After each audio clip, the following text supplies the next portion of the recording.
Olha só, pessoal, mais uma matéria muito diferente que você confere comigo, Jorge Augusto, aqui no YouTube do Comprecar TV. E essa matéria em questão, temos aqui o Honda City EX Sedan. Se você está ligado no canal, viu que a gente já fez uma matéria de avaliação completa com esse carro. Então por que o carro voltou com a gente?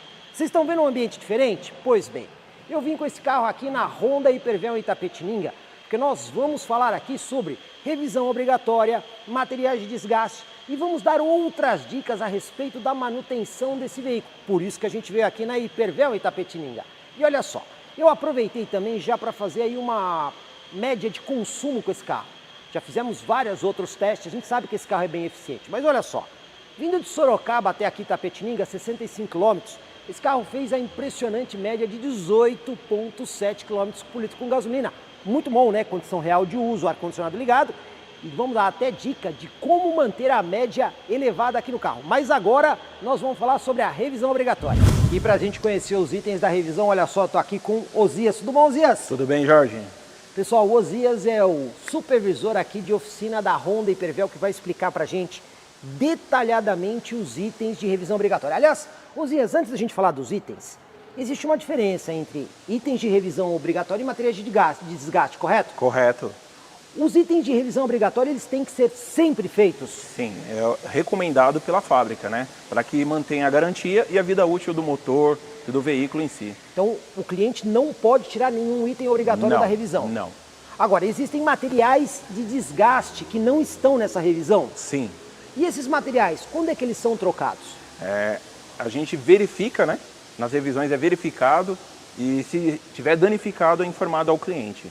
Então, vamos entender a diferença de uma coisa para outra. Mas vamos começar falando aqui da revisão obrigatória de 10 mil quilômetros. Essa revisão é feita de 10 em 10 mil e de quanto em quanto tempo? 10 mil ou um ano. O que ocorrer primeiro? Correto. Agora, me explica uma coisa. Quando o cara tem um carro e aí ele rodou num ano inteiro só 4 mil quilômetros, por que a gente tem que trocar o óleo, mesmo que ele não tenha chegado na quilometragem da revisão? Na verdade, o óleo ele tem uma vida útil, né? Então, por isso que é recomendado um ano ou 10 mil quilômetros. Então, se o carro ficar muito tempo parado, o óleo perde as propriedades. Sim, as propriedades. Então, como vocês estão vendo, pessoal, ou é tempo ou é quilometragem, o que ocorrer primeiro. Bom, na revisão de 10 mil quilômetros, quais são os itens, Osias? O óleo de motor, né? 4 litros? 4 litros. Ok. O filtro de óleo, né? Vamos tirar aqui. Filtro de óleo. Filtro de combustível. Agora eu estou vendo que você está segurando aí uma arruelinha. Que arruelinha é essa? A arruela do dreno, né? Que a gente solta o bujão para drenar o óleo, né, que está no motor, e depois a gente substitui porque tem um torque correto para não danificar a rosca nem dar vazamento pelo bujão, né? Então toda vez que troca o óleo tem que trocar essa arruelinha? Com certeza. Agora, uma pergunta, se o cara trocar o óleo no posto, muito provavelmente não vai trocar essa arruela? Provavelmente não. E aí o que pode acontecer? Pode dar vazamento ou danificar a rosca, né? Que vai exceder o limite da rosca, né? Pessoal, vocês estão vendo então? Quando você faz uma revisão na concessionária, tem alguns procedimentos que nem sempre em outro lugar você vai ter esse mesmo procedimento. Pois bem, essa revisão aqui de 10 mil quilômetros, que foram os itens que nós mostramos, qual é o valor dela aqui na Hyper-Vel? 428, né? Mão de obra gratuita, porque a fábrica paga as duas primeiras revisões, né? Mão de obra é paga pela fábrica e aqui é só os itens necessários, o básico, né? E essa revisão aqui, ela pode ser paga em quantas vezes? 4 vezes no cartão. Esclarecido aí para vocês a primeira revisão. E na revisão de 20 mil quilômetros, olha só, pessoal, a gente consegue ver aqui os itens. Tem alguns que são exatamente iguais. Óleo, filtro de óleo, filtro de combustível. Mas tem novidade aqui. Quais são as novidades aí, Osias? O filtro do ar do motor, né? E o filtro do ar-condicionado. Esses dois filtros em 20 mil quilômetros são obrigatórios também? São obrigatórios. Bom, com a inclusão desses filtros, como é que fica o valor da revisão? 628. R$ 628. Isso. Também pago em 4 vezes? Correto. E aqui não tem a mão de obra também é paga pela Honda? Pago pela Honda. Então, como vocês estão vendo, não tem nenhuma surpresa e também não tem um valor expressivo aí. Chegamos aí à revisão de 30 mil quilômetros ou de 3 anos, o que ocorrer primeiro, né? A gente está vendo aqui que os itens são exatamente iguais ao da primeira revisão de 10 mil quilômetros. Muda absolutamente nada. Mas aqui tem uma mudança de valor, né, Osias? Por que tem essa mudança de valor? Aí aqui já é gerado o valor da mão de obra, né? Que não é mais pago pela Honda. Não é mais pago pela Honda. E aqui a revisão de 30 mil, fica em quanto? 670, mão de obra e os itens aqui recomendado. Então, 670 com tudo. Isso. Também pago em 4 vezes? 4 vezes. Então aqui também não tem novidade, pessoal.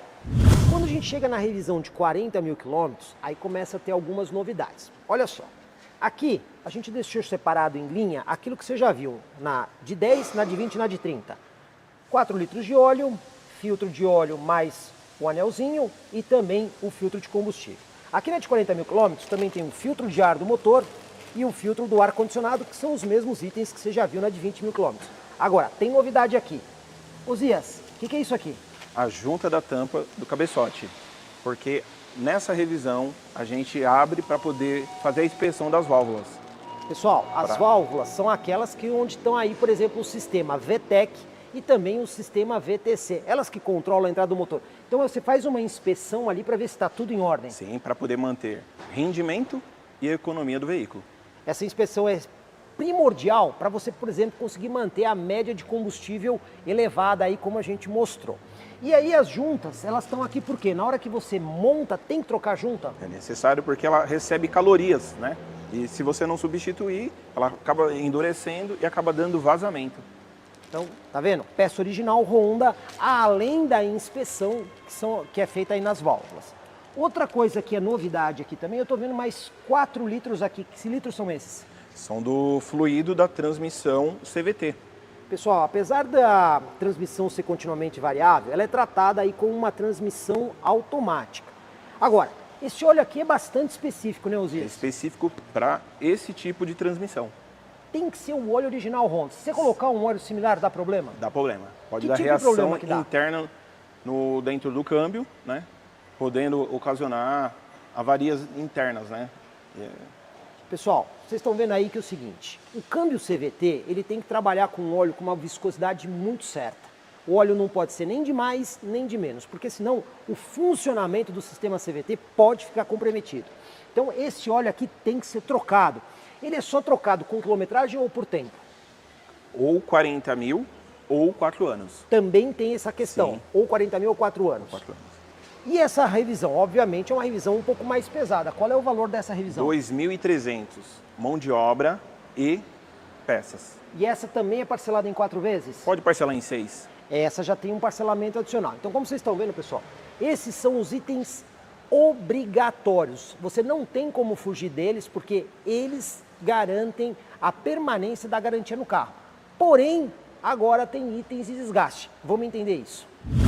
Agora, pessoal, além dos itens obrigatórios, existem aqueles itens de desgaste que nem sempre acompanham a revisão e eles têm que ser inspecionados de acordo com a utilização. Vamos começar com esse aqui. Qual que é esse? Filtro do ar-condicionado. A gente viu que tem que trocar obrigatoriamente em 20 e 40 mil, mas pode precisar trocar antes? Pode.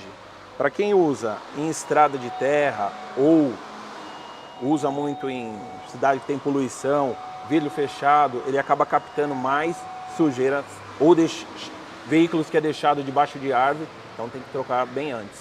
Então, pessoal, esse item aqui precisa ser inspecionado para a gente ver o estado dele. Inclusive, esse carro que a gente está usando, nós vamos mostrar o estado do filtro para ver se precisa ou não. Isso aqui vai depender muito do uso do carro e da condição de dirigibilidade para saber se precisa ou não.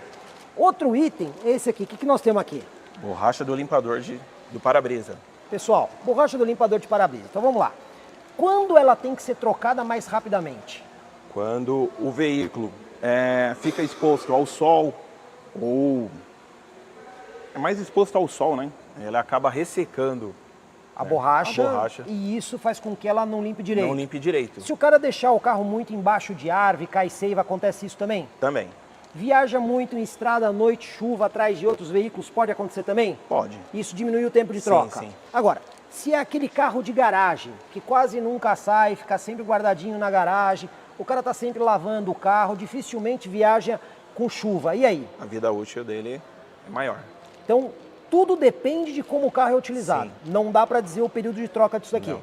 Ok? Então temos aqui também o limpador de para-brisa. Temos também aqui, ó, pastilhas de freio. Essas daqui também tem prazo? Não. Depende de como o motorista De uso para uso. Normalmente, nos piores casos, aquele motorista que freia bastante, anda muito, não anda e para. Qual é a situação mais crítica de troca de uma pastilha dessas? Aproximadamente em torno de 15 a 20 mil quilômetros, né? É mais ou menos o período. Então, normalmente é na segunda revisão que isso aqui acontece. Sim, sim. Já aquele motorista mais cuidadoso, viaja mais tempo em estrada, freia menos o carro. Quais são as melhores situações para evitar a troca disso aqui? Qual é a quilometragem? Varia em torno de 30 a 40 mil. Mas com 40 mil quilômetros, fatalmente, o motorista vai ter que cair aqui na pastilha. Sim, sim. Então, pessoal, como vocês estão vendo, aqui nós temos alguns materiais de desgaste que não fazem parte da revisão obrigatória, mas se indicar a troca e o motorista não trocar, o que acontece? Acaba danificando outras coisas, né? E isso pode interferir na garantia? Sim. Então, esses itens de desgaste, ainda que eles não façam parte da revisão obrigatória, se indicarem necessidade de troca, eles precisam ser trocados para você manter a garantia do veículo. E olha, pessoal, tem mais alguns outros itens que eventualmente podem ser necessários. Vamos começar falando desse aqui. O que é isso aqui? Esse daqui ele ajuda a limpar os bicos, né? Que hoje, infelizmente, a gente tem alguns solventes aí que... Gasolina de baixa qualidade. Sim. Ele ajuda a limpeza do bico sem desmontar, né? Ele é aplicado via tanque. Esse item aqui é um opcional. Sim. É de quanto em quantos mil A quilômetros? gente recomenda colocar cada 10 mil. Esse também é outro ponto, pessoal, que quando você tem aí o sistema todo lubrificado e limpo, é isso que também garante a boa autonomia do motor, né? Então isso vai fazer com que o motor trabalhe melhor e você consiga manter média de combustível elevada, mas é um item opcional para quando você não usa, de repente, combustíveis de boa qualidade. Outra coisa também que existe é esse pequeno kitzinho aqui. Pessoal, sabe aquele cliente que judia do carro? Anda muito em estrada de terra, deixa o carro em condições muito difíceis, assim, muito no sol, muito na chuva. Isso acaba comprometendo algumas partes do carro. Então, esse kit é aplicado para quais situações? Limpador, para-brisa, né? Ajuda até a vida útil da borracha do limpador. Então esse aqui é o aditivo, aquela Isso. espuminha que vai dentro, aquele sabãozinho que vai dentro da água do esguicho, do para-brisa. Correto. Depois, o que mais que a gente tem aqui? Temos a graxa líquida, que é para os atuadores da porta. Para evitar aquele nheque-nheque no abre e fecha da Isso. porta. Esse daqui? Lubrificante, que é para as travas da porta. Ah, então o que vai na dobradiça é diferente do da trava da porta. Com certeza. E por fim, o que nós O temos aqui? silicone para os vidros, né? Que às vezes os vidros ficam travando, demora para subir. É limpeza devido ao pó. Então, pessoal, esse kit aqui é um kit que é aplicado quando é necessário. Quando o carro é submetido a uma situação mais difícil de uso, aí você tem o kit original da Honda. Agora olha só, lembra que eu falei do filtro de ar-condicionado? Pessoal, esse carro aqui é o carro de frota da imprensa da Honda. Ele está com apenas 4.500 quilômetros, ou seja, nem a primeira revisão seria necessário. Mas e aí? Osias, filtro de ar-condicionado, como é que está nesse carro? Vamos verificar? Vamos dar uma olhada para ver como é que é. E vocês estão vendo, olha, é um procedimento bastante simples fazer a inspeção aí do filtro de ar-condicionado. Vamos ver o estado desse filtro. Lembrando, hein, apenas 4.500 quilômetros. E aí, Osias, qual é o veredito aí que você tem pra gente?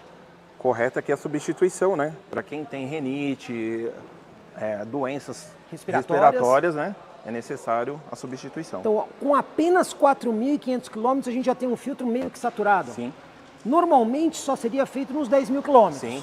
E, de novo, seguindo os procedimentos normais. Mas vocês estão vendo que com apenas 4.500 quilômetros o filtro já está assim? E se o carro andasse por estrada de terra, estaria ainda pior. Pior. Moral da história, pessoal. Filtro de ar-condicionado precisa de inspeção para troca e como vocês estão vendo, não é bobagem num carro que está com menos da metade da quilometragem indicada para revisão. Outro ponto muito importante que precisa ser sempre verificado é o alinhamento do veículo. Afinal, um carro desalinhado pode ser risco para o motorista por conta da dirigibilidade que fica comprometida. E tem mais, o desalinhamento provoca desgaste no pneu, até mesmo condenar o pneu.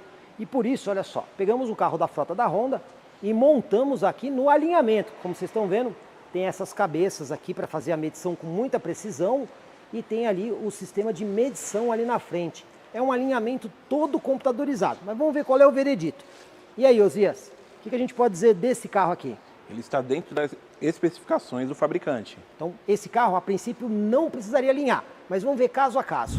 Então, vamos entender, pessoal, cada uma dessas leituras, começando aqui por essa aqui de cima. Qual que é essa? Isso é o caster. Né? O que é o caster? O caster, ou a roda está adiantada ou atrasada, para frente ou para trás. Então, é uma medição de uma roda em relação à Sim, outra. sim. Aqui no caso, vocês estão vendo, pessoal, que as duas rodas estão com a mesma medição, ó.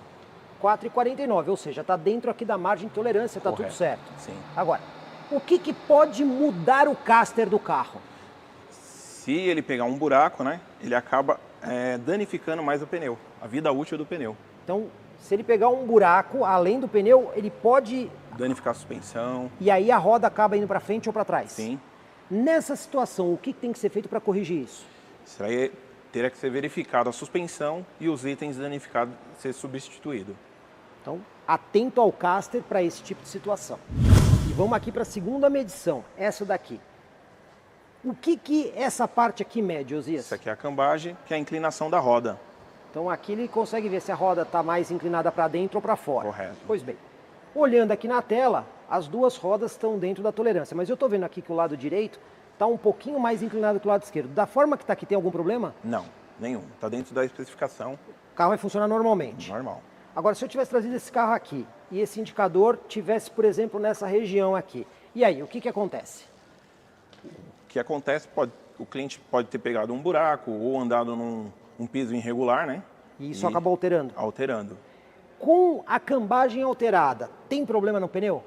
Sim, desgaste E que mais? prematuro ou a suspensão. Então tem que tomar cuidado em relação a isso. Agora, chegou aqui, a cambagem está fora. Isso aqui é ou não coberto pela garantia? Como é que funciona? Depende da situação, sim, é coberta pela... Se for um item de desgaste do material, da peça, a fábrica dá a garantia. Então, vocês estão vendo aí que é importante alinhar o carro para saber se esse parâmetro também está em ordem, até para você manter a garantia do veículo. E aí a gente chega aqui no último item. Qual que é esse aqui? Isso é a convergência. Esse daqui é onde a gente tem propriamente o alinhamento do carro, Sim. né? É aqui que vocês mexem quando o carro normalmente vem aqui. Correto. Esse carro aqui, tá tudo em ordem, né? Está dentro dos padrões, já quase próximo do limite. Então, com essa quilometragem ele ainda não saiu, mas provavelmente com 10 mil quilômetros vai ter que alinhar o carro. Provavelmente. E se não alinhar o carro, o que pode acontecer? Desgaste prematuro do pneu. E nesse caso não vai ter garantia. Não tem garantia. Então isso aqui tem que ser sempre visto. Sim. Agora, vou dar um exemplo. Vamos supor, o cliente comprou um carro, andou só 2 mil quilômetros, caiu num buraco. O que ele tem que fazer?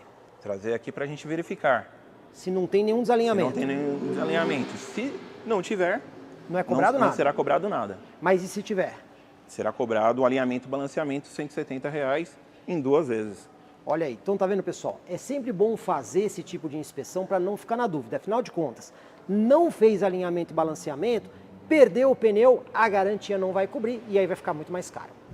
E aqui na Honda Hipervel, além da manutenção do carro, você tem alguns outros itens, até mesmo para proteger mais o veículo. Para isso, olha só, pessoal, trouxe aqui a Rafaela, que é consultora de acessórios, que vai mostrar para a gente algumas soluções.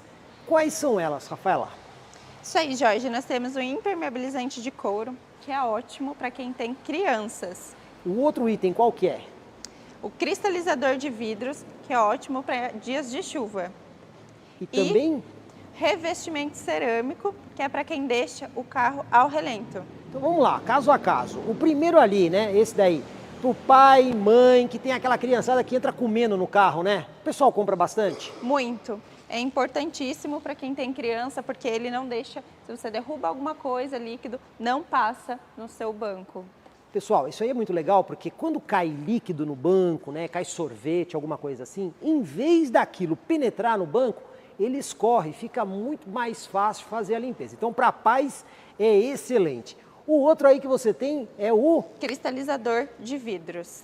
Esse daí, pessoal, dá para aplicar em várias situações. Você pode aplicar no para-brisa do carro, nos vidros laterais, até mesmo nos espelhos. Então, quando cai água no para-brisa ou até no espelho, a água, em vez dela impregnar no vidro, ela escorre rapidamente. Então, você tem aí uma visibilidade muito maior. Isso até mesmo ajuda na segurança quando você está naquela situação de chuva bem grande. E por fim, o revestimento cerâmico. Esse daí é para que tipo de cliente? Para quem deixa o carro fora ao relento. Pessoal, esse daí faz uma coisa parecida com o cristalizador do para-brisa, mas ele faz isso na carroceria do veículo. Então ele deixa a carroceria extremamente lisa. Quando o carro pega a sujeira, é bastante fácil de limpar. Então o carro retém muito menos sujeira aí na carroceria. E se o cliente gostou de algum desses produtos, como é que faz, Rafaela? Entre em contato conosco para agendar a aplicação dos nossos produtos. Bem simples, né? E agora, como é que eu faço para pagar tudo isso? Estamos abertos a negociações, então entre em contato também. Pessoal, muito simples, só procurar a Honda Hipervel, tanto para fazer a revisão do seu carro, como também colocar alguns itens adicionais para proteger ainda mais o seu veículo. Vamos aproveitar agora para falar um pouquinho da conectividade aqui dessa central multimídia e até mesmo das portas de carregamento que a gente tem aqui nesse carro. Mais uma vez, vamos utilizar aí os equipamentos da i2Go, cabos que têm excelente qualidade para a gente poder medir, inclusive, a capacidade de carga em amperes e até mesmo falar aqui deste adaptador para quando você precisa de mais tomadas USB. Então a primeira coisa que eu vou fazer aqui, eu estou aqui com o iPhone e estou com o Android. Então a gente tem o cabo para os dois. Esse carro só tem conexão lá embaixo USB tipo A, então não tem USB tipo C, é esses conectores aqui que a gente vai usar. Primeira coisa que eu vou fazer aqui vai ser a medição da corrente que a gente tem disponível aqui na porta, que é apenas para carregamento. Então você tem aqui uma porta de comunicação que faz a comunicação com a central multimídia, para você poder usar um Android Auto com cabo, a leitura de um pendrive, e uma outra que é só para carregamento. Então, mais uma vez, usando o aplicativo que a gente usa aqui para fazer a medição da corrente, então, usando a porta de carregamento do veículo, vamos ver qual é a capacidade máxima que a gente tem aqui para carregar um smartphone. Lembrando, né, que o smartphone também precisa ter uma boa capacidade de carga para receber a energia. Mas nesse aparelho aqui, olha só que legal, aquela porta de carregamento é uma porta de 2 amperes ou 2.000 miliamperes. Está carregando aqui o smartphone com praticamente 2.000 miliamperes, o que vai dar uma carga muito boa. Mas aquela é dedicada para carregamento. Agora vamos ver a porta de comunicação, essa que sim, que você faz a integração do Android Auto por cabo. Inclusive, ó, eu conectei aqui, a central multimídia já integrou o Android Auto por cabo, como vocês estão vendo. Mas vamos ver a corrente que ela entrega aqui no smartphone. Agora está aqui, ó, subindo, é normal a corrente ir estabilizando, então ela vai subindo e vai fazendo a comunicação para acertar. Mas o que a gente está conseguindo ver, provavelmente, aqui a gente deve ter uma porta aí de 1 ampere. Então você vê que a porta de comunicação, ela tem uma corrente um pouco menor do que a dedicada para carregamento. Então aqui você vai conseguir integrar o smartphone, mas vai levar mais tempo para carregar o smartphone. A dedicada de carregamento será mais rápida. Ah, mas eu preciso de mais conexões no carro. Você pode usar aqui o adaptador da i2Go. Vamos colocar ele aqui do lado. E olha só, quando você usa o adaptador da i2Go, vamos ver aqui qual é a capacidade de carga que ele consegue entregar no smartphone. Dessa forma, você consegue carregar outros dispositivos. E esse carregador da i2Go, que tem ali as 3 portas, olha aí, ó, já passou, estamos chegando aqui a praticamente 2 amperes. Então você consegue ver que se você usar o adaptador da i2Go, você vai ter uma capacidade de carga muito parecida à porta de carregamento do veículo. De toda forma, a gente viu que são capacidades diferentes de carga nas portas do carro. Bom, agora vamos mostrar para vocês que você pode usar o smartphone com cabo ou sem cabo. Então, para isso, mais uma vez, aqui o cabo USB-A e aqui o USB-C na outra ponta. O meu smartphone aqui está em modo avião, então eu vou conectar ele na porta de comunicação e você vai perceber que mesmo em modo avião, ele já está fazendo a comunicação com a central. Porém, se eu ativar aqui o Wi-Fi do meu smartphone, e retirar o cabo, olha só o que vai acontecer. Então eu vou retirar o cabo, ele continua com a função do Android Auto, ele vai começar a fazer a comunicação utilizando o Wi-Fi e o Bluetooth, e a partir desse momento, ó, mesmo sem o cabo, eu já tenho aqui a integração Android Auto com muita facilidade. Então o cliente tem a opção de usar a comunicação por cabo ou a comunicação sem fio. Mas e aí, se eu tiver duas pessoas no carro? Então a gente já tem aqui um smartphone conectado sem fio à central pelo Android Auto. E se a outra pessoa tiver um iPhone e também quiser conectar na central? Pois bem, nesse caso, você vai ter que usar aqui o cabo específico do iPhone. Então a gente vai colocar aqui a conexão no carro na porta de comunicação e a outra ponta do cabo aqui no iPhone. Você está vendo que ele está conectado com o Android Auto. Olha o que vai acontecer. Ele vai dar uma mensagem que quando você disser e confirmar aqui, o que ele vai fazer? Ele automaticamente vai desconectar o Android Auto e vai fazer a mudança para estabelecer aqui a comunicação com o Apple CarPlay. E olha só, ele já ativou aqui o Apple CarPlay. Então no momento que eu aplicar aqui a conexão, vamos desbloquear aqui o telefone e olha só, ele já está com o Apple CarPlay. Então a gente derrubou uma conexão e automaticamente entrou com a outra, de forma muito simples. Mas e se eu quiser usar o meu iPhone sem o cabo? Bom, pessoal, a central também tem um suporte a isso. Ela está usando o cabo, mas olha só, no momento que a gente desconecta aqui o cabo, continua funcionando aí o Apple CarPlay sem fio. Então como a gente está vendo, essa central aqui tem uma rápida comunicação tanto com o CarPlay quanto com o Android Auto, seja via cabo ou sem fio. E a gente viu que a porta de carregamento é muito boa nesse carro, consegue alimentar até 2 amperes ou 2000 miliamperes. Mas você deve estar perguntando, por que eu tenho que usar então um cabo de qualidade como esse aqui da i2Go para poder fazer o carregamento?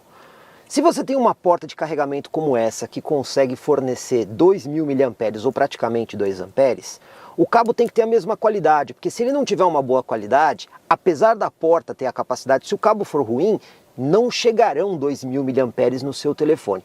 E o que isso muda? Então imagine que você tem aí um smartphone que tem uma bateria de 4500 miliamperes e ela está completamente descarregada. Nessa porta aqui, com um cabo de qualidade, em apenas pouquinho mais que 2 horas, você vai ter o smartphone completamente carregado aqui no carro. Porém, se você tiver com essa porta de carregamento e um cabo de baixa qualidade que não vai entregar os 2000 miliamperes, por exemplo, que o cabo entregue ali 1000 miliamperes, metade da corrente, então a bateria de 4500 para carregar completamente levará mais que 4 horas. Então o cabo de qualidade é importante para garantir que toda energia que sai da tomada chega no smartphone. Como vocês viram, não é nenhum bicho de 7 cabeças manter aí a manutenção em dia do seu veículo, principalmente para manter a garantia. O processo é bastante tranquilo. O objetivo aqui foi explicar essas questões, mas se vocês ainda tiverem alguma dúvida sobre isso, faz o seguinte, deixa um comentário aí no vídeo que a gente entra em contato com a Hipervel, até mesmo para esclarecer outras questões que vocês possam ter. E olha, se você quiser saber mais sobre o Honda City EX da versão sedã, dá uma olhadinha no nosso canal que a gente tem a matéria de avaliação completa desse carro aqui e de todas as outras versões, tanto do City sedã quanto também do City hatchback. E para fechar esse vídeo, gostou aí da pauta? Deixa aí o like, é importante para a gente saber se você está aprovando o nosso trabalho. E se você não se inscreveu, faça isso. Afinal, vídeos explicadinhos assim, só comigo, Jorge Augusto, aqui no YouTube do Comprecar TV.